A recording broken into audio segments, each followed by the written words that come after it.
Baby John సినిమాతో కీర్తి సురేష్ బాలీవుడ్ లో entry ఇస్తోంది.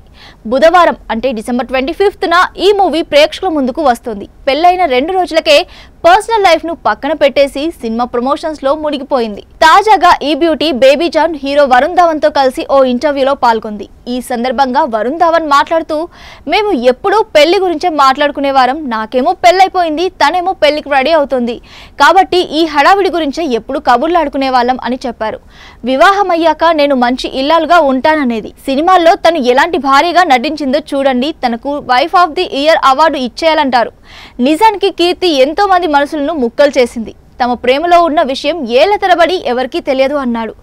ఇంతలో కీర్తి మధ్యలో కలుగజేసుకుంటూ, నాకు బాగా దగ్గరైన వాళ్లకు తెలుసు, అట్లీ అతడి భార్య అలాగే వరుణ్ తో సినిమా చేస్తున్నప్పటి నుంచి తనకు తెలుసు, అలాగే నా క్లోజ్ ఫ్రెండ్స్ కూడా ఈ విషయం తెలుసు. ఈ విషయాన్ని బయటకు తెలియనివ్వకపోవడమే బెటర్ అనిపించింది అని చెప్పుకొచ్చింది. వరుణ్ మాట్లాడుతూ, మేము ముంబైలో షూటింగ్ చేస్తున్నప్పుడు చాలా మంది తన ఫోన్ నంబర్ పంపించమని మెసేజ్ చేశారు.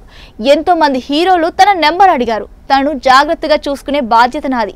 అందుకే ఎవరికి నంబర్ ఇవ్వకుండా తనను కాపాడాను. చివరకు నా బేబీ నాకే వదినగా మారిపోయింది అని వ్యాఖ్యానించాడు.